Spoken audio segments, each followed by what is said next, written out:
തലശ്ശേരിയിൽ പ്രായപൂർത്തിയാകാത്ത 2 പെൺകുട്ടികളെ പീഡിപ്പിച്ച കേസിൽ ഒളിവിൽ കഴിഞ്ഞിരുന്ന പ്രതിപ്പിടിയിൽ കതിരൂർ സ്വദേശി ഓട്ടോറിക്ഷ ഡ്രൈവർ കെ മിൽജാദിനെയാണ് തലശ്ശേരി പോലീസ് പിടികൂടിയത്.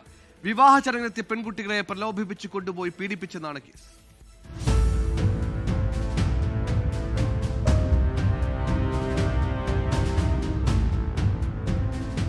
ഒരു മാസം മുൻപായിരുന്നു കേസിനാസ്പദമായ സംഭവം നടന്നത്. തലശ്ശേരിയിലെ ഒരു വിവാഹ വീട്ടിലെത്തിയ 12 വയസ്സിൽ താഴെയുള്ള 2 പെൺകുട്ടികളാണ് ക്രൂരമായ പീഡനത്തിനിരയായത്. മിഠായി നൽകി പെൺകുട്ടികളെ പ്രലോഭിപ്പിച്ച് കൊണ്ടുപോയാണ് ഇയാൾ പീഡനം നടത്തിയത്. പിന്നീട് കുട്ടികൾ രക്ഷിതാക്കളോട് വിവരം പറഞ്ഞതോടെയാണ് സംഭവം പുറം ലോകം അറിഞ്ഞത്. രക്ഷിതാക്കൾ നൽകിയ പരാതിയുടെ അടിസ്ഥാനത്തിൽ പോലീസ് അന്വേഷണം ഊർജിതമാക്കി.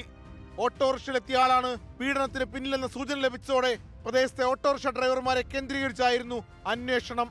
ഇതോടെയാണ് പ്രതിയെക്കുറിച്ചുള്ള കൃത്യമായ വിവരം പോലീസിന് ലഭിച്ചത്. പീഡന വിവരം പുറത്തായതോടെ ഒളിവിൽ പോയ പ്രതിയെ ഒരു മാസത്തിനു ശേഷമാണ് ഇപ്പോൾ പിടികൂടിയത്. 24 കണ്ണൂർ. ലോകത്തെവിടെയായാലും ഏത് സമയത്തും 24 വാർത്തകളും ഓഗ്മെന്റഡ് റിയാലിറ്റി പാക്കേജുകളും എക്സ്പ്ലെയിനറുകളും വിശദമായി കാണാൻ ഞങ്ങളുടെ യൂട്യൂബ് ചാനൽ നിങ്ങൾക്ക് സബ്സ്ക്രൈബ് ചെയ്യാം.